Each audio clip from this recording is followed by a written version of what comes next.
जय श्री कृष्णा, राधे राधे। आप सभी भक्तों का आपके अपने YouTube चैनल श्री कृष्ण दीवानी में हार्दिक स्वागत है। आज मैं आप सबके समक्ष कार्तिक मास में कहीं सुनी जाने वाली सुप्रसिद्ध कार्तिक मास की कथाएं प्रस्तुत कर रही हूँ। मुझे आशा है कि आपको यह कथाएं जरूर पसंद आएंगी। हमारे हिंदू धर्म में कार्तिक स्नान का कितना अधिक महत्व है, यह बात आप सब भली भांति जानते हैं। इस मास में विधि पूर्वक किए गए स्नान, ध्यान, जप, दान व उपवास से व्यक्ति के करोड़ों जन्मों के पाप भी मिट जाते हैं। जो व्यक्ति इस मास में ब्रह्म मुहूर्त में उठकर स्नान करते हैं, भगवान की लीला कथाओं का श्रवण करते हैं, उनके जीवन में सुख, सौभाग्य, समृद्धि, शांति और स्वास्थ्य लाभ की उनको प्राप्ति होती है। उन्हें अश्वमेध यज्ञ के समान फल प्राप्त होता है और मरने के बाद उन्हें मोक्ष की प्राप्ति होती है। कार्तिक मास में सूर्योदय से पहले किया गया स्नान 1000 गंगा स्नान के बराबर माना गया है।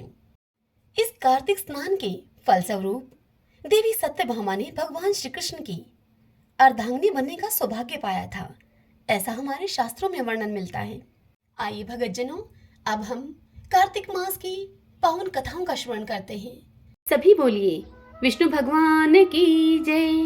ओम श्री कृष्णाय नमो नमः। सबसे पहले विनायक जी की कहानी सुनते हैं। एक बार गणेश जी एक छोटे बालक के रूप में चिमटी में चावल और चमचे में दूध लेकर निकले। वे हर किसी से यह कह रहे थे कि कोई मेरी खीर बना दो, कोई मेरे लिए खीर बना दो। तब एक बुढ़िया बैठी थी वहां। उसने कहा कि ला, मैं बना दूं तेरे लिए खीर। वह छोटा सा बर्तन चढ़ाने लगी चूल्हे पर। तब गणेश जी ने उससे कहा, दादी माँ, छोटी सी भगोनी मत चढ़ाओ, तुम्हारे घर में जो सबसे बड़ा चरु हो उसे ही चूल्हे पर चढ़ा दो। तब बुढ़िया माई ने वैसा ही किया और सबसे बड़ा बर्तन चूल्हे पर चढ़ा दिया। वह यह देखकर दंग रह गई कि वह तो बर्तन पूरा दूध से भर गया है। तभी गणेश जी ने बुढ़िया माई से कहा कि दादी माँ, मैं नहाकर आता हूँ। खीर थोड़ी देर में बनकर तैयार हो गई। खीर को तैयार हुई देखकर बुढ़िया माई के पोता पोती रोने लगे उस खीर को खाने के लिए। तभी बुढ़िया माई ने चूल्हे से खीर को उतारकर थोड़ी सी खीर चूल्हे में डालते हुए बोली कि गणेश जी, आपको भोग लगे। और फिर खीर के कटोरे भर भर कर अपने बच्चों को दे दिया। पड़ोसन यह सब ऊपर से देख रही थी। उसे देखकर बुढ़िया माई ने यह सोचा कि कहीं यह पड़ोसन इस बात की चुगली ना खा जाए, इसलिए बुढ़िया माई ने एक कटोरा भरकर खीर उसको भी पकड़ा दी। तत्पश्चात बुढ़िया माई के बेटे की बहू ने चुपके से एक कटोरा खीर खाई और उस झूठी कटोरी को चक्की के नीचे सरका दिया। अब तक भी गणेश जी नहीं आए थे। बुढ़िया को बहुत भूख लग रही थी। एक कटोरा खीर का भरकर किवाड़ के पीछे बैठकर एक बार बुढ़िया माई ने फिर से कहा, जय गणेश जी। और फिर बुढ़िया माई ने वह खीर खानी शुरू कर दी। तभी वहां पर गणेश जी आ गए। तब उनसे बुढ़िया माई ने कहा कि आजा रे गणेशिया, खीर खा ले, मैं तो तेरी ही राह देख रही थी अभी तक। तब गणेश जी ने कहा कि दादी माँ, मैंने तो खीर खा ली। तब बुढ़िया माई ने अचंभे से उनसे कहा कि कब खाई? तब गणेश जी बोले कि जब तेरे पोता पोती ने खाई तभी खाई, जब तेरी पड़ोसन ने खाई तब खाई, जब तेरी बहू ने खाई तब खाई, और जब तूने खाई तो पेट मेरा पूरा ही भर गया। यह सुनकर बुढ़िया माई ने कहा कि बेटा, और सारी बात तो सच है, पर बहू बेचारी का तू क्यों नाम लेता है? वह तो बेचारी सुबह से काम में लगी हुई है, उसने खीर कब खाई? तब गणेश जी ने बुढ़िया माई से कहा, चक्की के नीचे देख, जूठा कटोरा पड़ा है। तुमने जब खीर खाई तो मुझे भोग लगाया, पर उसने कोई भोग नहीं लगाया, वो तो वैसे ही खा गई। यह सुनकर बुढ़िया माई ने गणेश जी से कहा कि बेटा, घर की बात है, घर में ही रहने दो, बता बची हुई खीर का क्या करूं? तब गणेश जी ने उनसे कहा कि नगरी को जिमा दो। लोगों को न्योता दिया तो सब हंसने लगे और बोले कि कल तक तो खाने का पता नहीं था, आज यह नगरी को जिमाएंगे। फिर भी लोग आए और ठाठ से जिमे। नगरी पूरी उन्होंने खीर से जिमा दी। तब भी चरु अर्थात खीर का पतीला पूरा ही भरा था। राजा को जब यह पता लगा तो बुढ़िया को उसने बुलवाया और उससे कहा कि क्यों बुढ़िया, ऐसा चरु तेरे घर अच्छा लगे या हमारे घर? तब बुढ़िया ने उनसे कहा कि राजा जी, उसे आप ले लो।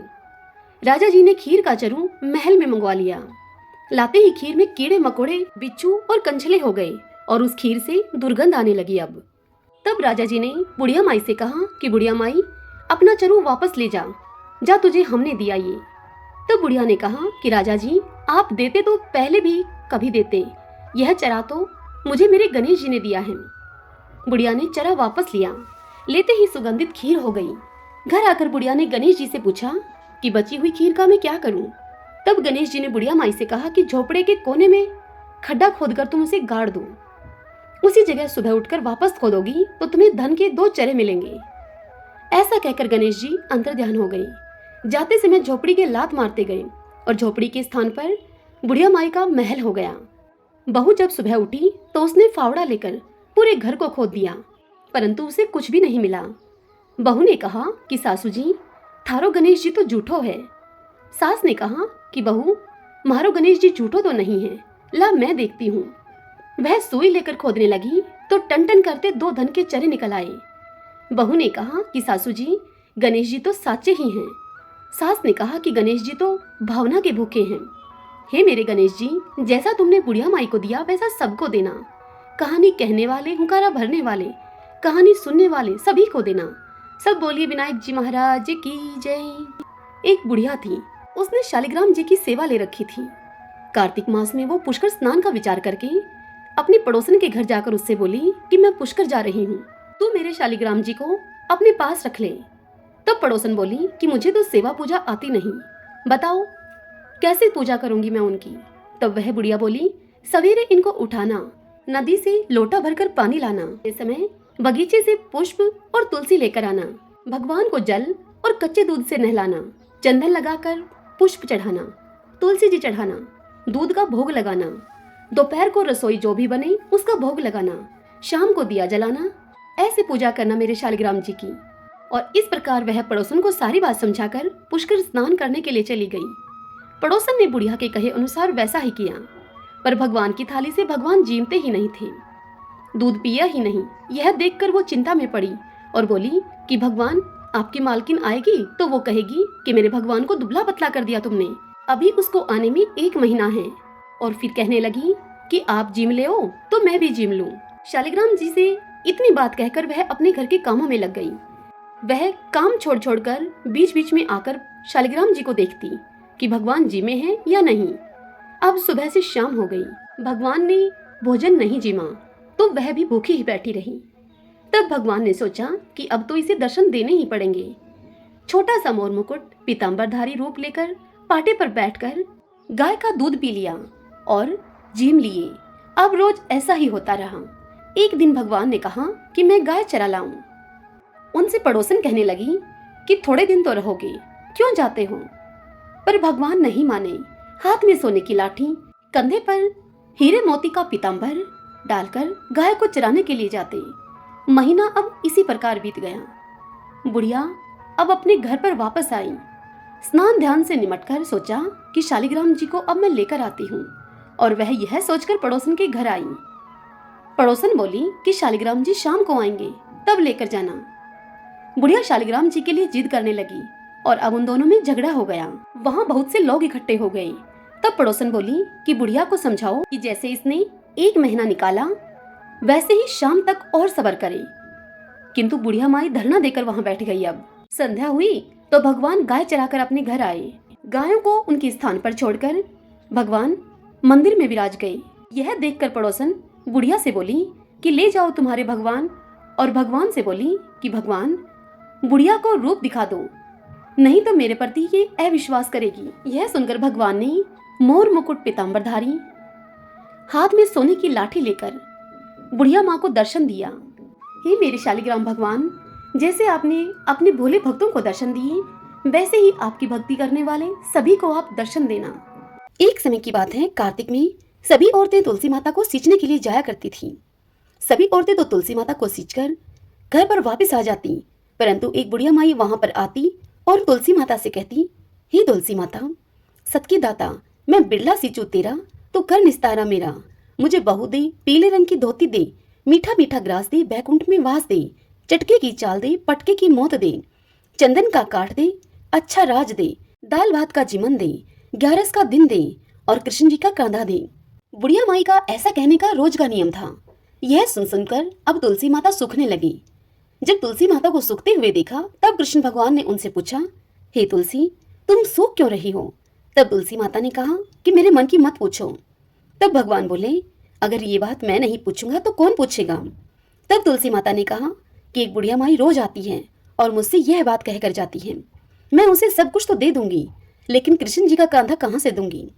तब कृष्ण भगवान तुलसी देवी से बोले, जब वह बुढ़िया माई मरेगी तो मैं अपने आप उसे कांधा देकर आ जाऊंगा, तुम बुढ़िया माई से कह देना। समय बीतने के अनुसार बुढ़िया माई की एक दिन मृत्यु हो गई। जब गांव वाले सभी इकट्ठे हुए और उसको लेकर जाने लगे तो वह इतनी भारी हो गई कि किसी से भी वह नहीं उठी। तब सभी लोग कहने लगे कि इतनी ज्यादा पूजा पाठ किया करती थी, पाप नष्ट होने की माला भी फेरती थी, फिर भी इतनी भारी हो गई। तभी कृष्ण भगवान बूढ़े ब्राह्मण का वेश धारण करके वहां पर आए और सभी से पूछने लगे कि यह कैसी भीड़ है भाई? तब आदमी कहने लगे कि यह बुढ़िया माई मर गई है, पापिनी थी, इसीलिए यह किसी से उठती भी नहीं है। तब भगवान ने कहा कि मुझे इसके पास जाने दो, मेरे को इसके कान में एक बात कहनी है, तब यह आसानी से उठ जाएगी। फिर कृष्ण भगवान ने बुढ़िया माई के पास जाकर उसके कान में कुछ ऐसा कहा, बुढ़िया माई, मन की निकाल ले, पीताम्बर की धोती ले, मीठा मीठा ग्रास ले, बैकुंठ का वास ले, चटक की चाल ले, चंदन का काठ ले, झालर की झनकार ले, दाल भात का जीवन ले और कृष्ण जी का कांधा ले। यह बात सुनकर बुढ़िया माई हल्की हो गई। उसे भगवान श्री कृष्ण अपने कांधे पर ले गई। अंत में उस बुढ़िया माई को मुक्ति मिल गई। हे तुलसी माता, जैसी मुक्ति बुढ़िया माई की करी वैसी ही हमारी भी करना, और जैसे भगवान ने उसे कांधा दिया वैसे ही हमें भी देना। इस कथा को कहते सुनते हुंकारा भरते सभी पर अपनी कृपा करना। किसी गांव में एक सेठ सेठानी रहते थे। घर में धन धान्य की उनके किसी प्रकार की कोई कमी नहीं थी। वे दोनों पति पत्नी पीपल देव की नित्यनेम से पूजा किया करते थे। वह दोनों पीपल सींचने के लिए 5 कोस दूर जाया करते थे। समय अब बीतता चला गया, लेकिन उनका यह नियम नहीं बदला। वह दोनों अब वृद्ध हो गए थे। उम्र बढ़ने के कारण अब वह पीपल सींचकर जब घर पर आते तो बहुत ही थक जाते, और फिर घर आने के बाद उनसे कुछ काम भी नहीं हो पाता था। एक दिन सेठानी अपने पति से कहती है कि पीपल सींचकर आने के बाद इतनी थकान हो जाती है कि मैं घर का काम भी भली भांति नहीं कर पाती हूँ, जिससे कि घर का काम करने में मुझे देरी हो जाती है। अगर हमारे कोई संतान होती तो वह घर का काम कर लेती। सेठ जी तो पहले से ही मन संतान न होने के कारण बड़े दुखी रहते थे, किंतु सेठानी से इस विषय में वह कुछ कह नहीं पाते थे। लेकिन उनको बात यह खाई जाती थी कि हमारे जाने के बाद इस कारोबार का कौन मालिक होगा, इस कारोबार को कौन संभालेगा। अब आज सेठानी की बात को सुनकर वह भी अत्यधिक दुखी हो गए। सेठ जी की चिंता और अधिक बढ़ गई। सेठ जी को इस प्रकार चिंता में डूबा हुआ देखकर एक दिन सेठानी ने दाई को अपने घर पर बुलाया और उससे कहा कि तुम सेठ जी से जाकर कह दो कि मैं मां बनने वाली हूँ, और यही बात गांव में हर जगह फैला दो। गांव के लोगों की औरतों को भी कह दो। अगर तुम ऐसा करोगी तो मैं तुम्हें बहुत अधिक धन दूंगी और 9 लखा हार भी दूंगी। दाई सेठानी की बात को सुनकर लालच में आ गई, और फिर दाई ने वैसा ही किया जैसा कि सेठानी ने उससे करने के लिए कहा था। और फिर जब 6 महीने बीत गए तब सेठानी ने गोद भराई का कार्यक्रम रखा और फिर गांव में न्योता दिया गया। तत्पश्चात सेठानी ने दाई को फिर से बुलाया और उससे कहा कि मेरे 9वां महीना जब पूरा हो जाए तब तुम किसी के घर में भी बच्चा पैदा हो, उस बच्चे को लाकर मेरे घर में रुला देना। तुम्हारे ऐसा करने से मैं तुम्हें बहुत अधिक धन दूंगी। दाई ने सेठानी के कहे अनुसार वैसा ही किया। जब सेठानी के 9 महीने पूरे हो गए तब दाई ने एक नवजात शिशु को सेठानी के घर में लाकर रुला दिया, और फिर दाई ने यह ढिंडोरा पिटवा दिया कि सेठानी ने एक पुत्र को जन्म दिया है। तत्पश्चात 1.25 महीना पूरा होने पर सेठानी ने जलवा पूजन का कार्यक्रम रखा। उस कार्यक्रम में उसने पूरे गांव को बुलाया। जब जलवा चूड़े की रस्म होने लगी तब लोगों ने उससे पूछा कि तुम्हारा बच्चा कहाँ है सेठानी? तब सेठानी कहने लगी कि यह पूजा मैं कटार के साथ करूंगी, कुंवर सा को नजर लग जाएगी, इसीलिए उसे अभी बाहर नहीं निकालेंगे। और इसी प्रकार 5 से 6 साल बीत गए। गांव के किसी भी व्यक्ति या किसी भी औरत ने कुंवर सा को नहीं देखा था। फिर एक दिन सेठानी सेठ जी से कहती है कि मेरा बेटा पढ़ने के लिए काशी जी जाएगा। सेठानी की यह बात सुनकर सेठ जी उससे कहते हैं कि मैंने तो आज तक तेरे बेटे को ही नहीं देखा है, कहाँ है तेरा बेटा? जिस बेटे को मैंने आज तक नहीं देखा उसे काशी जी में कैसे भेजूंगा पढ़ने के लिए? यह सुनकर सेठानी बोली कि जैसा मैं बोल रही हूँ आप वैसा ही करिए। पूरे गांव में आप यह बात बता दीजिए कि हमारा बेटा काशी जी पढ़ने के लिए चला गया है। सेठ ने सेठानी के कहे अनुसार सारे गांव में ऐसा ही बोल दिया। अब ऐसे ही समय बीतता गया। फिर एक दिन सेठानी सेठ जी से बोली कि हमारा बेटा अब 16 वर्ष का हो गया है, उसकी शादी करनी है। आप एक सुंदर सुशील कन्या को देखकर मेरे बेटे की शादी करवा दो और घर में बहू ले आओ। सेठानी की इस बात को सुनकर सेठ जी गुस्से में उससे बोले कि तुम क्यों मेरे बुढ़ापे पर मिट्टी फेंक रही हो? जिस बेटे को आज तक मैंने नहीं देखा उसके लिए मैं बहू कहाँ से लेकर आऊं? तब सेठानी सेठ से दोबारा बोली कि आप लड़की ढूंढो तो सही, मेरा बेटा आ जाएगा। सेठ जी के पास धन की तो कोई कमी थी नहीं। सेठानी के जोर देने पर सेठ जी ने मन में कुछ सोच विचार किया और फिर एक पोटली ली और उस पोटली में थोड़ा सा आटा डाला। पोटली को बांधने से पहले उन्होंने उस पोटली में सोने की कुछ मोहरें डाल दी और लड़की ढूंढने के लिए अब सेठ जी चल पड़े। चलते चलते वह एक गांव में पहुंचे जहां पर कुछ लड़कियां खेल रही थीं। सेठ जी अब थक गए थे और उन लड़कियों के खेल को देखने की इच्छा से वे उन लड़कियों के पास ही बैठ गए। जब वे सभी लड़कियां खेल खत्म करके अपने अपने घर को जाने लगी तब सभी लड़कियां अपने द्वारा बनाए गए मिट्टी के घरों को तोड़ रही थीं, परंतु उनमें से एक लड़की ने अपना बनाया हुआ घर नहीं तोड़ा। तब बाकी लड़कियां उससे कहने लगी कि तुमने अपना घर क्यों नहीं तोड़ा? तब वह लड़की बोली कि मैं अपना बनाया हुआ घर कभी नहीं तोड़ूंगी। फिर वह सभी लड़की अपने अपने घर चली गई। सेठ जी वहां से उठे और उसी लड़की के पीछे पीछे चल दिए। सेठ जी को वह लड़की सियानी लगी जिसने अपना घर नहीं तोड़ा था। सेठ जी को वह लड़की बड़ी ही बुद्धिमान लगी। अब चलते चलते सेठ जी उसी लड़की के घर के आंगन में पहुंच गए और वहीं आंगन में ही वहां बैठ गए सेठ जी और उस लड़की से कहने लगे कि बेटी, मैं 2 दिन से भूखा हूं, क्या तुम मुझे खाना खिला दोगी? तब लड़की ने सेठ जी से कहा कि ठीक है। फिर लड़की घर के अंदर जाकर अपनी माँ से बोली। तब उसकी माँ उससे बोली कि बेटी, मैंने तो खाना खा लिया है, अब तो घर में खाने के लिए कुछ भी नहीं है, आटा भी नहीं है। लड़की ने यही सब जाकर बाहर उस बुजुर्ग व्यक्ति अर्थात उस सेठ जी से कह दिया। तब सेठ जी उस लड़की से बोले कि बेटी, आटा मेरे पास है, तुम यह आटा ले जाओ और मुझे खाना बना दो। सेठ जी ने वह पोटली उस लड़की को थमा दी। लड़की ने वह पोटली लाकर अपनी माँ को दे दी। माँ ने जब पोटली को खोलकर देखा तो उसमें सोने की 4 मोहरें भी हैं। तो उसने वह सभी मोहरें लड़की के हाथ में देकर उससे कहा कि बेटा, यह सोने की मोहरें उन्हें वापस देकर आओ। जब लड़की बुजुर्ग व्यक्ति के पास सोने की मोहरें देने के लिए जाती है तो वह कहते हैं कि बेटी, यह मोहरें तुम ही रख लो, हमारे घर में पैसे की कोई कमी नहीं है। फिर उन मोहरों को लड़की अपने पास रख लेती है। इतनी देर में ही उस लड़की के पिता भी वहां पर आ जाते हैं। तत्पश्चात सेठ जी और लड़की के पिता में आपस में बातचीत होने लगती है। अब कुछ समय के बाद भोजन की थाल भी लगा दी जाती है और सेठ जी भोजन करने के लिए वहां बैठ जाते हैं और खाना खाते हैं। सभी बैठे हुए लड़की के पिता सोचते हैं कि यह बुजुर्ग व्यक्ति बड़ा ही धनवान है। अब जैसे ही सेठ जी खाना खाकर उठते हैं तब उस लड़की के पिताजी उनसे पूछते हैं कि आप आगे कहाँ जा रहे हैं? तब सेठ जी उनसे बोलते हैं कि मैं अपने लड़के की शादी के लिए लड़की देखने के लिए जा रहा हूँ। मेरा लड़का काशी जी पढ़ने के लिए गया हुआ है, वह 12 वर्ष के बाद लौट कर आएगा।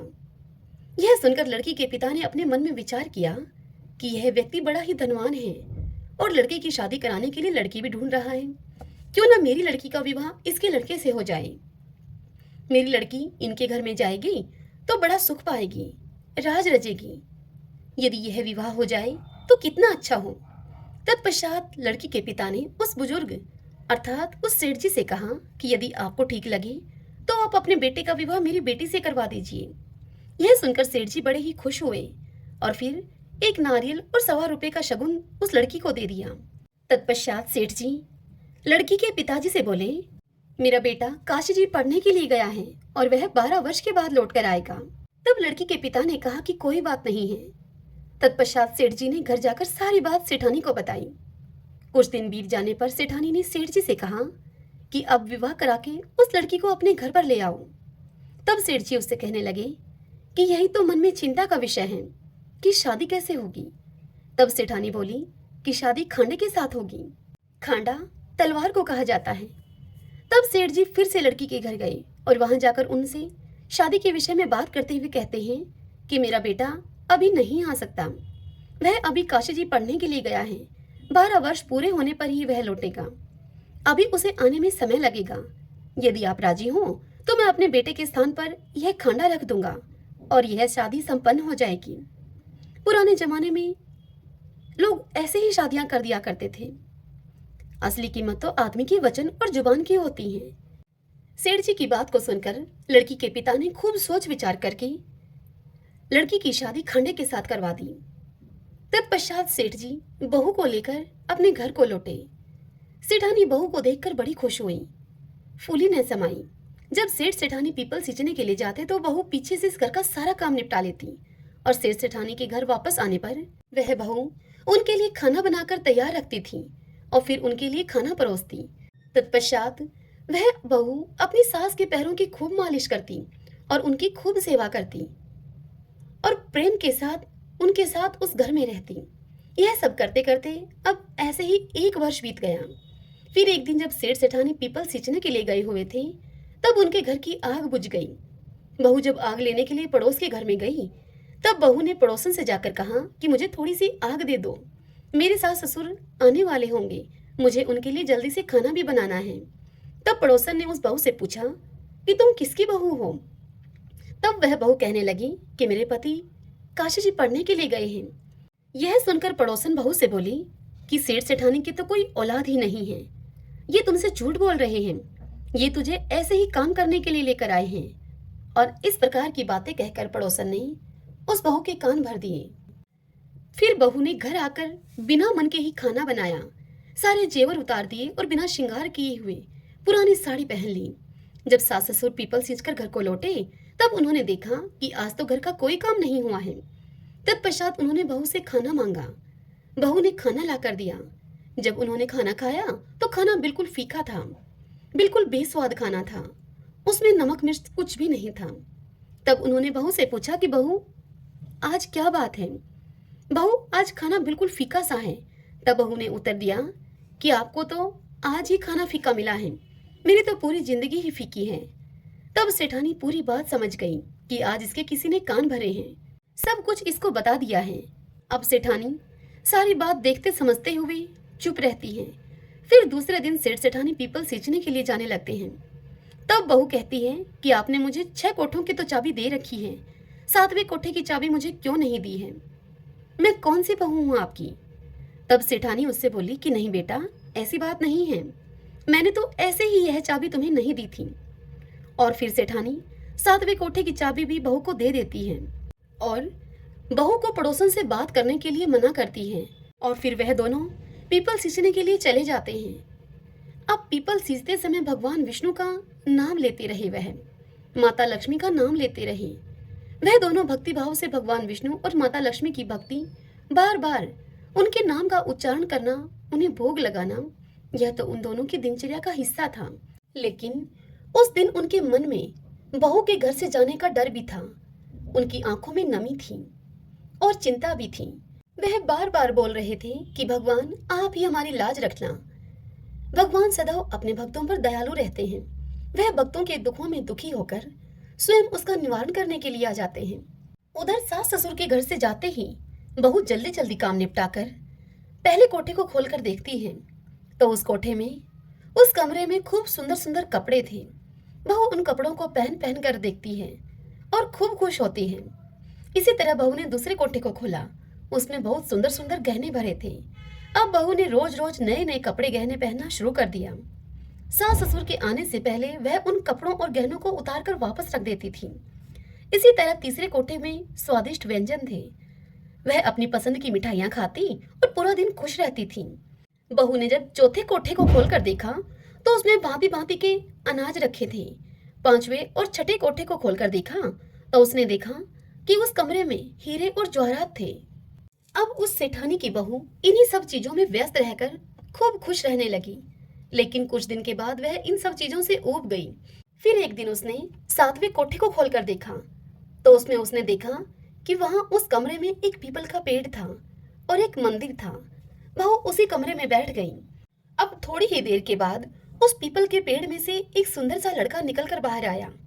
तब बहू उस लड़के से बोली कि आप कौन हैं? तब वह लड़का बोला कि मैं तुम्हारा पति हूँ।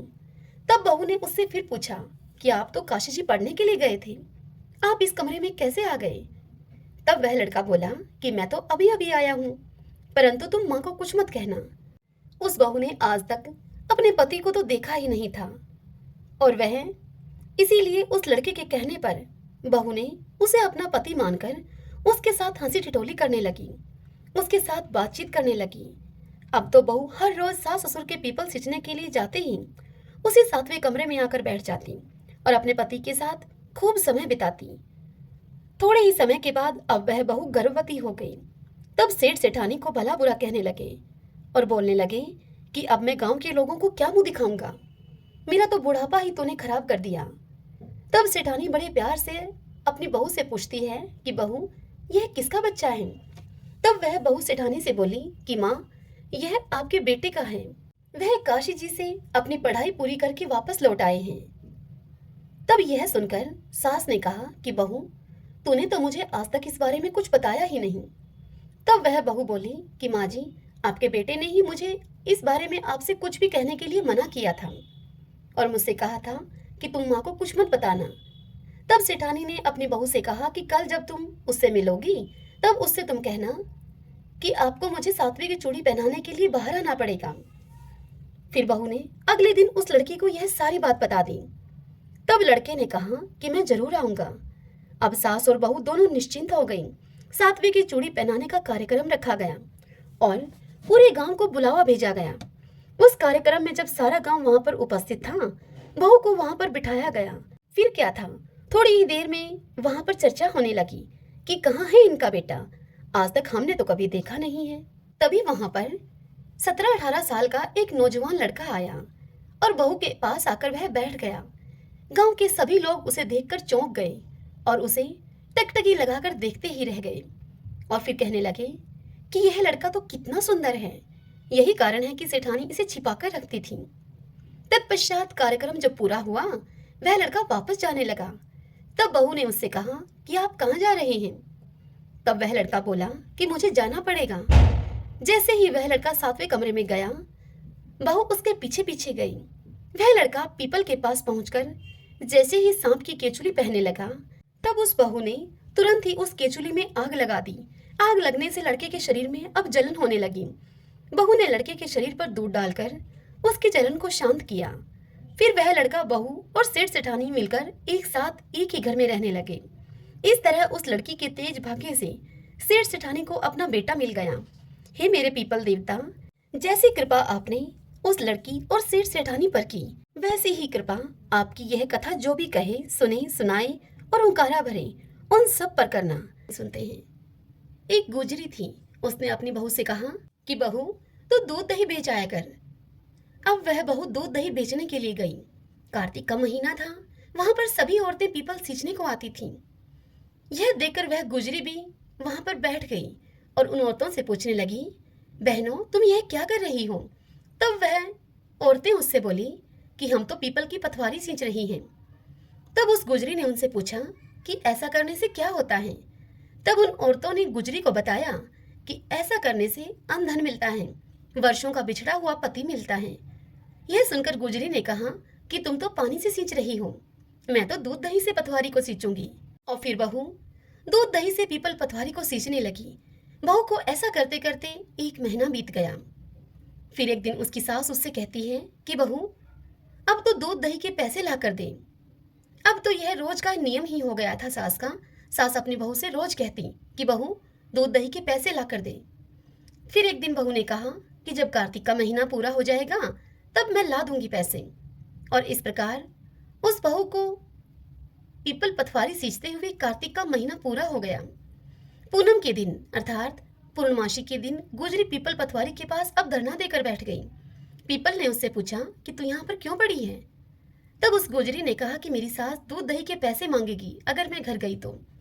तब पीपल ने उससे कहा कि मेरे पास पैसे तो नहीं हैं, ये बाटे डंडे, पान पत्ते पड़े हैं, यह तू ले जा और इनको गुलक में रख देना। और उस बहू ने ऐसा ही किया। घर जाने पर जब उसकी सास ने उससे पूछा, बहू पैसे लाई हैं? तो उस गुजरी ने कहा कि मैंने पैसे गुल्लक में रखे हैं। जब सास ने गुल्लक को खोलकर देखा तो सास देखती ही रह गई। उस गुल्लक में हीरे मोती जगमगा रहे हैं, पत्तों का धन हो गया। यह देखकर सास बोली कि बहू, तू इतना पैसा कहाँ से लाई है? सास की इस बात को सुनकर बहू ने भी गुल्लक को देखा। यह देखकर बहू अब दंग रह गई और कहने लगी, माँ, मैंने तो 1 महीना दूध दही से पीपल पतवारी को सींचा था और मैंने उससे धन मांगा था। तब मुझे पीपल ने पान पत्ते बाटे डिंडे लेकर जाने के लिए कहा। वह लेकर मैंने इस गुल्लक में रख दिए थे और वही अब ये हीरे मोती हो गए हैं। यह सुनकर सास ने कहा कि अब की बार तो मैं भी पीपल पतवारी को सींचूंगी। और फिर जब अगले वर्ष कार्तिक मास आया तब सास ने पीपल पतवारी को सींचा। सास दूध दही तो बेच आती और हांडी धोकर वह पानी पीपल पतवारी में डाल आती।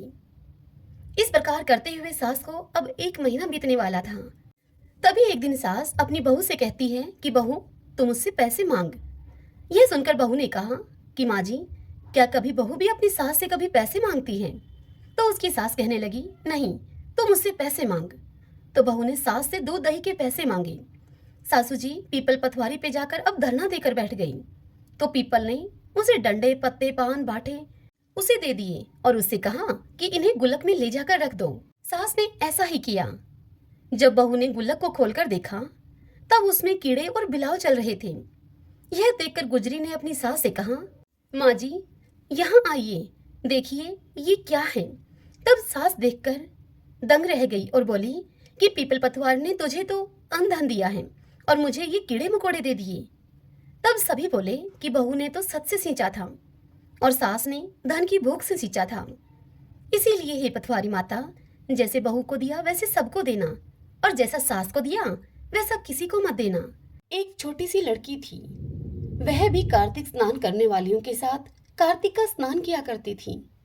अब कार्तिक का महीना पूरा हुआ तब सभी कहने लगी कि हम तो गंगा जी जाएंगे, हम जमुना जी जाएंगे, कुछ कहने लगी कि हम हरिद्वार जाएंगे। उन सब को सुनकर वह लड़की कहने लगी, मैं तो अपने राई दामोदर भगवान को जिमाऊंगी, मुझे नहीं जाना कहीं भी। तब उस लड़की की बात सुनकर सभी उससे कहने लगी, कैसे हैं राई दामोदर भगवान, कैसे होते हैं? तब वह लड़की बोली कि मोर मुकुट, गले में वैजयंती की माला और उनके हाथ में पीताम्बर, ऐसे हैं मेरे राई दामोदर भगवान। और फिर सोचने लगी, फिर बोलती है, हाँ ऐसे ही हैं। जब घर गई तो घर जाकर उसने धो मांज करके रसोई बनाई और फिर दोबारा से मंदिर में आई और भगवान से बोली, आओ मेरे भगवान जीमो। उसे मंदिर में भगवान नहीं मिले। वह मंदिर से शहर गई, शहर से जंगल में गई, जंगल से पहाड़ों पर चढ़ गई। अब उस लड़की को घूमते घूमते सुबह से शाम हो गई और भगवान को वह लगातार पुकारती रही, आओ भगवान जीमो, कहाँ हो भगवान, आओ भोग लगाओ। तब भगवान सोचने लगे कि यह तो ऊपर से गिरकर अब मर जाएगी और मेरे सर इसकी हत्या लगेगी, इसको अब दर्शन देने ही पड़ेंगे। और फिर भगवान ब्राह्मण का रूप धारण करके वहां आए और उस लड़की से बोले कि चल बेटा, तेरा भगवान मैं हूं, तू मुझे जिमा दे। तब उनको देखकर वह लड़की बोली कि तुम मेरे भगवान नहीं हो। तब वह ब्राह्मण बोला, बेटा कैसे हैं तेरे भगवान? तब उस लड़की ने उत्तर दिया कि मेरे भगवान तो मोर मुकुट, गले में वैजयंती माला और उनके हाथ में पीताम्बर हैं, ऐसे हैं मेरे भगवान। यह सुनकर वह ब्राह्मण बोला, ऐसे हैं तेरे भगवान? तब वह लड़की बोली कि हाँ ऐसे हैं मेरे भगवान। तब भगवान ने चतुर्भुजी रूप दिखाया तो वह लड़की खुश होकर उनसे बोली कि हाँ हाँ हाँ, तुम ही हो मेरे भगवान। अब आगे आगे वह बावली खुश होकर भागी जाए और पीछे पीछे भगवान चले आए। अब वह लड़की भागी भागी संग की सहेलियों के घर गई और उनको जाकर बोली कि मेरे घर भगवान आए हैं, चलो तुम भी आ जाओ। तब उसकी सखी सहेलियां व्यंगात्मक उससे बोली कि हाँ इसके घर भगवान आए थे। तब एक आधी जनी बोली उनमें से कि देखें तो सही इसके कैसे भगवान हैं, कैसे दिखते हैं इसके भगवान। भगवान तो अपने भक्तों पर कृपालु होते हैं, जिनके भाग्य में भगवान के दर्शन थे उन्होंने तो उस छोटी सी लड़की के कहने पर उसके घर में आकर भगवान के दर्शन पाए।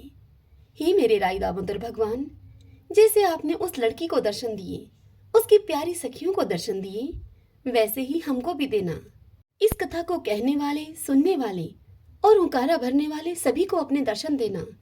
सभी बोले राय दामोदर भगवान की जय। एक जाट और जाटनी थे। वे बहुत गरीब थे। जाटनी एक दिन जाट से बोली कि मैं तुम्हें 4 रोटी बना करके दूंगी, तुम नदी के किनारे जाना। वहाँ नदी के किनारे राम और लक्ष्मण आते हैं। वहाँ जाके तुम उनसे कहना, राम बड़े लक्ष्मण छोटे, वो बैठे अम्बे की डाली, वो बैठे चंबे की डाली। मुट्ठी का दशरथ बनावे, माखन मिश्री का भोग लगावे, दे परिक्रमा घर को आवे। जाटनी की सारी बात को सुनकर अब जाट नदी पर चल पड़ा और रास्ते में याद करता चला गया, पर वहां जाके वह भूल गया। वह बोला, लक्ष्मण बड़े राम छोटे, वो बैठे अम्बे की डाली, वो बैठे चंबे की डाली। मिट्टी का दशरथ बनावे, माखन मिश्री का भोग लगावे, दे परिक्रमा घर को आवे। जाट की इस बात को सुनकर राम बोले लक्ष्मण से, लक्ष्मण तुम्हें बड़ा बताया है, तुम कुछ दो इसे। तब लक्ष्मण बोले कि हे राम, इसकी बुद्धि मलिन हो गई है, यह मूर्ख है, कहीं राम से भी बड़ा कोई दुनिया में है क्या? तब राम बोले कि नहीं लक्ष्मण, तुम्हें बड़ा बताया है, तुम्हें कुछ दो इसे। लक्ष्मण ने थोथे बांस में मोहर अशरफी भरकर उसे पकड़ा दी। रास्ते में मोहर अशरफी चोरों ने चुरा ली। घर गया जाट तो उसे जाटनी बोली, कुछ मिला? तब जाट बोला कि हाँ, मिला तो बहुत कुछ था, परंतु रास्ते में चोरों ने चुरा लिया। यह सुनकर जाटनी ने कहा, कोई बात नहीं, कल फिर से जाना। अगले दिन फिर जाटनी ने जाट को 4 रोटियां बनाकर दी और फिर उसे सब कुछ सिखाया। राम बड़े लक्ष्मण छोटे, वो बैठे अम्बे की डाली, वो बैठे चंबे की डाली। मिट्टी का दशरथ बनावे, माखन मिश्री का भोग लगावे, दे परिक्रमा घर को आवे। अब जाट फिर से सारे रास्ते यह सब याद करता चला गया और वहां जाकर फिर से भूल गया। वहां जाकर जाट बोला, लक्ष्मण बड़े राम छोटे, वो बैठे अम्बे की डाली, वो बैठे चंबे की डाली। मिट्टी का दशरथ बनावे, माखन मिश्री का भोग लगावे और दे परिक्रमा घर को आवे। यह सुनकर राम बोले कि हे लक्ष्मण, आज भी तुम्हें बड़ा बताया है, तुम कुछ दो इसे। तब लक्ष्मण बोले कि हे राम, इसकी बुद्धि मलिन हो गई है, यह मूर्ख है, कहीं राम से बड़ा कोई दुनिया में है क्या? तब राम बोले कि लक्ष्मण, तुम्हें ही बड़ा बताया है इसने, तुम ही कुछ दो। लक्ष्मण ने अब की बार उस जाट को सोने की ईंट दे दी। रास्ते में वह ईंट चोरों ने चुरा ली। घर आया तो जाटनी ने फिर से पूछा, कुछ मिला आज? तब जाट बोला कि मिला तो था, पर रास्ते में चोरों ने हर लिया। यह सुनकर जाटनी बोली कि तुमने क्या कहा था उन्हें वहां जाकर? तब जाट बोला, वहां जाकर उनसे मैंने कहा, लक्ष्मण बड़े राम छोटे, वो बैठे अम्बे की डाली, वो बैठे चंबे की डाली। मिट्टी का दशरथ बनावे, माखन मिश्री का भोग लगावे और दे परिक्रमा घर को आवे। यह सुनकर जाटनी बोली कि तुम तो बहुत भोले हो, कहीं भगवान राम से बड़ा भी कोई है क्या? कल तुम फिर से जाना और ठीक ठीक से बोलना। अगले दिन जाट फिर से गया। उस दिन जाट ने ठीक ठीक बोला। जाट वहां जाकर बोला, राम बड़े लक्ष्मण छोटे, वो बैठे अम्बे की डाली, वो बैठे चंबे की डाली। मिट्टी का दशरथ बनावे, माखन मिश्री का भोग लगावे और दे परिक्रमा घर को आवे। लक्ष्मण बोले, हे राम, आज इसको अकल आ गई है, इसको कुछ दो। अब राम मुस्कुराते हुए जाट के पास आए और उसे बोले कि भाई, मेरे पास क्या है, ये जोहड़ की मिट्टी है, इसे ले जा। इतना कहकर श्री राम ने अपने हाथ से छोटी सी मिट्टी की डली उठाकर उस जाट को दे दी। वह डली लेकर जाट अपने घर की ओर चला और रास्ते में बड़बड़ करता हुआ आया और कहने लगा कि जाटनी ने मुझे आज उल्टी सीख दी है, रोज सोना चांदी मिला करते थे मुझे, आज मिट्टी की डली मिली। इस तरह बड़बड़ाता हुआ वह घर की ओर जा ही रहा था कि बीच रास्ते में चोरों ने मिट्टी देखी उसके हाथ में। मिट्टी को देखकर चोर कुछ नहीं बोले उसे, न ही उसे रोका, न ही उसे लूटा। घर पहुंचा तो जाटनी उसे बोली, कुछ मिला? तब जाट ने कहा कि हाँ, तेरी उल्टी सीख के कारण मिट्टी की डली मिली आज। तब जाटनी बोली, कोई बात नहीं, कुछ तो लेकर घर में आए, और दिन तो तुम खाली हाथ ही घर में आते थे। मिट्टी कुछ न कुछ तो काम आएगी ही, चूल्हा लीप लेंगे, आंगन लीप लेंगे। वे मिट्टी को तुलसी के पौधे के नीचे रखकर सो गई। सवेरे उठकर देखा तो तुलसी के पौधे में हीरे मोती जगमगा रहे हैं। भगवान राम तो मिट्टी का भी सोना कर देते हैं। जैसे भगवान राम ने उनकी दरिद्रता दूर की, ऐसे ही सबकी करना। इस कथा को कहते सुनते हुंकारा भरते सबकी दरिद्रता दूर करें। सब बोलिए श्री रामचंद्र भगवान की जय। प्राचीन समय की बात है, एक नगर में 2 सेठानियां रहती थी। बड़ी सेठानी के घर में बहुत धन था, लेकिन वह कंजूस थी। छोटी सेठानी के घर में धन की कमी थी, लेकिन वह मन की बड़ी ही दयालु और मददगार थी। वह स्वयं को धर्म के कार्य करने और लोगों की मदद रखने में लगाए रखती थी। वह रोज सवेरे गंगा स्नान करने के लिए जाती, तुलसी माता, बड़ पीपल को सींचती, भगवान के मंदिर में जाकर पूजा करती और धर्मराज जी की कहानी सुनती थी, जबकि बड़ी सेठानी यह सब देखकर उस पर हंसती थी और उसे कहती कि पता नहीं दिन भर तू क्या फालतू के काम करती रहती है। अब ऐसा ही करते करते उन दोनों सेठानियों के दिन बीतने लगे। अब दोनों वह सेठानियां वृद्ध हो गई। तब भगवान के घर से उनके लिए बुलावा आया। छोटी सेठानी को लेने के लिए धर्मराज जी ने अपना विमान भेजा, जबकि बड़ी सेठानी को दूत मारते हुए यमपुरी की ओर लेकर जाने लगे। रास्ते में बड़ी सेठानी ने कहा कि मुझे बड़ी भूख लगी है। तब दूत बोला कि यदि तुमने जीवन में किसी को खाना खिलाया होगा तब ही तुम्हें खाना मिलेगा। थोड़ी देर के बाद उसने फिर से कहा कि मुझे बड़ी प्यास लगी है। तब दूत ने उसे फिर से कहा कि यदि तुमने जीवन में किसी को पानी पिलाया होगा तभी तुम्हें पानी नसीब होगा। अब रास्ते में बड़ी सेठानी को कांटे चुभने लगे और बड़ी ही तेज की गर्मी पड़ने लगी, लेकिन दूत बड़ी सेठानी को घसीटते हुए लेकर गए। अब बड़ी सेठानी बहुत पछताने लगी कि मेरे पास सब कुछ होते हुए भी दान धर्म मैंने नहीं किया। इतनी देर में धर्मराज जी का दरबार आ गया। वहां जाकर उसने देखा कि छोटी सेठानी भगवान के पास सिंहासन पर बैठी हुई थी। उधर बड़ी सेठानी को तपते हुए कुंड में डाल दिया गया। तब बड़ी सेठानी बोली कि मुझे 1.15 का समय दीजिए आप, मैं वापस आकर दंड भोग लूंगी। धर्मराज जी बोले कि ठीक है। फिर बड़ी सेठानी के शरीर में वापस प्राण डाल दिए गए। धरती पर आते ही उसने पंडितों को बुलाकर धर्मराज की कहानी सुनी और फिर धर्मराज जी के निमित्त सब तरह के दान धर्म किए। इतने में ही उसका समय पूरा हो गया। अब की बार बड़ी सेठानी को लेने के लिए धर्मराज जी का विमान आया। 1.15 के दान धर्म और धर्मराज की कहानी सुनने से बड़ी सेठानी को स्वर्ग की प्राप्ति हुई। धर्मराज जी ने जैसी कृपा सेठानी पर की वैसे ही हम सब पर करना। धर्मराज जी की कहानी सुनने वाले, कहने वाले, हुंकारा भरने वाले और पूरे परिवार पर कृपा करना। सब बोलिए धर्मराज जी महाराज की जय। एक बुढ़िया माई कार्तिक का व्रत किया करती थी। उसके लिए भगवान श्री कृष्ण खिचड़ी का कटोरा रख जाते और बुढ़िया माई अपना व्रत खोल लेती थी। यह देखकर पड़ोसन बड़ी जलती थी कि इसका कोई भी नहीं है, फिर भी इसको खिचड़ी खाने के लिए मिल ही जाती है। एक दिन बुढ़िया माई कार्तिक नहाने के लिए गंगा जी गई हुई थी। भगवान आए और खिचड़ी का बेला मकान में रखकर चले गए। पड़ोसन ने खिचड़ी का वह बेला उठाकर मकान के पिछवाड़े में फेंक दिया। जब बुढ़िया माई आई तो उसने खिचड़ी का बेला बड़ा ढूंढा, लेकिन उसको वह कटोरी कहीं न मिली। उस दिन वह बुढ़िया माई भूखी ही रही और कहने लगी, कहाँ गई मेरी खिचड़ी, कहाँ गया मेरा बेला। बेला कटोरे को बोलते हैं। पिछवाड़े में उस खिचड़ी के 2 फूल बन गए। राजा आया और उन दोनों फूलों को तोड़कर वह ले गया। दोनों फूल रानी ने सूंघे तो रानी को अब गर्भ रह गया। राजा रानी की कोई संतान तो थी नहीं। फूल सूंघने से रानी के 2 लड़के पैदा हुए। लड़के अब बड़े होने लगे, परंतु वह लड़के किसी से भी बोलते नहीं थे। दोनों लड़के शिकार खेलने के लिए जाते तो रास्ते में उस बुढ़िया माई की झोपड़ी पड़ती थी। तब बुढ़िया माई उनसे कहती कि कहाँ गई मेरी खिचड़ी, कहाँ गया मेरा बेला। तब वह लड़के कहते कि हम ही हैं तेरी खिचड़ी, हम ही हैं तेरा बेला। जब भी लड़के शिकार खेलने के लिए जाते तो बुढ़िया माई उनसे हर बार यही कहती और लड़के जवाब में यही उत्तर देते। राजा को जब यह पता चला तो राजा ने बुढ़िया को बुलाया और उससे कहा कि हमसे तो ये लड़के बोलते नहीं हैं, तुझसे ये कैसे बोल लेते हैं। तब बुढ़िया माई ने कहा कि मुझे तो इस बात का कुछ नहीं पता, लेकिन हाँ, जब मैं कार्तिक का व्रत करती थी तो भगवान श्री कृष्ण मुझे खिचड़ी दे जाते थे। एक दिन मुझे खिचड़ी नहीं मिली। जब मैं कहने लगी कि कहाँ गई मेरी खिचड़ी, कहाँ गया मेरा बेला, तब लड़कों ने मुझे बताया तुम्हारी पड़ोसन ने वह खिचड़ी फेंक दी थी तो उसके फूल बन गए। फूल राजा जी तोड़कर ले गए, जिससे कि हम लड़के हो गए। हमें तो भगवान ने बुढ़िया के लिए ही भेजा है। तब राजा ने बुढ़िया को अपने महल में ही रख लिया। हे कार्तिक के राय दामोदर, जैसे आपने उस बुढ़िया माई को दिया वैसे सबको देना। इस कथा को कहते, सुनते, हुंकारा भरते सबके परिवार को देना, हमको भी देना और हमारे परिवार को भी देने की कृपा करना। एक माँ और एक बेटा था। माँ गंगा जी नहाने गई तो अपनी बहू से कहकर गई कि बहू मेरे बेटे को सुबह रोटी दे देना। तब बहू ने कहा कि अच्छा दे दूंगी।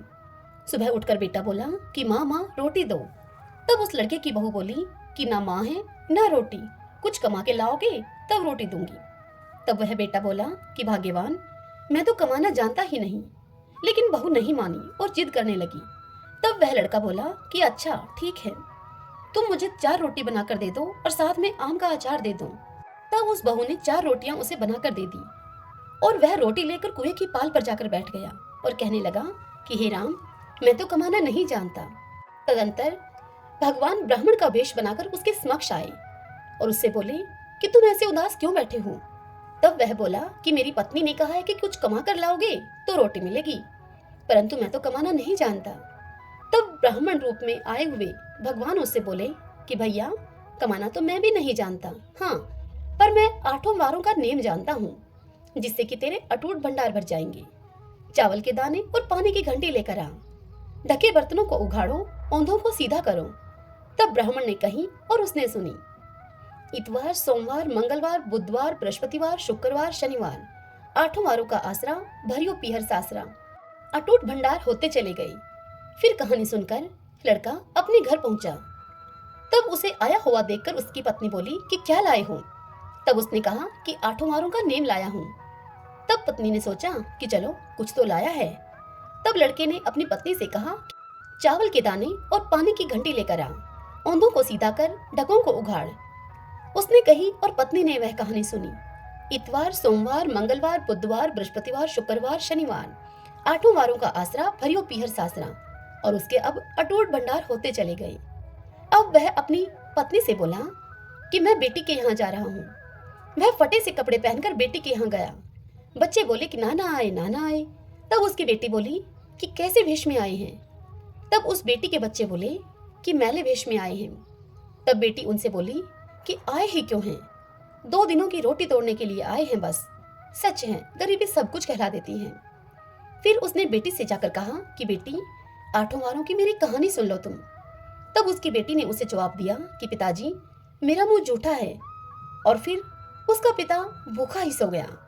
अगले दिन बेटी को पिता पर तरस आया तो वह अपने पिता से कहने लगी कि पिताजी, पिताजी, अब अपनी कहानी सुनाओ। तब उसके पिता बोले कि चावल के दाने लाओ, पानी की घंटी लाओ, ढकों को उघाड़ो, औंधों को सीधा करो। पिता ने कही और बेटी ने सुनी।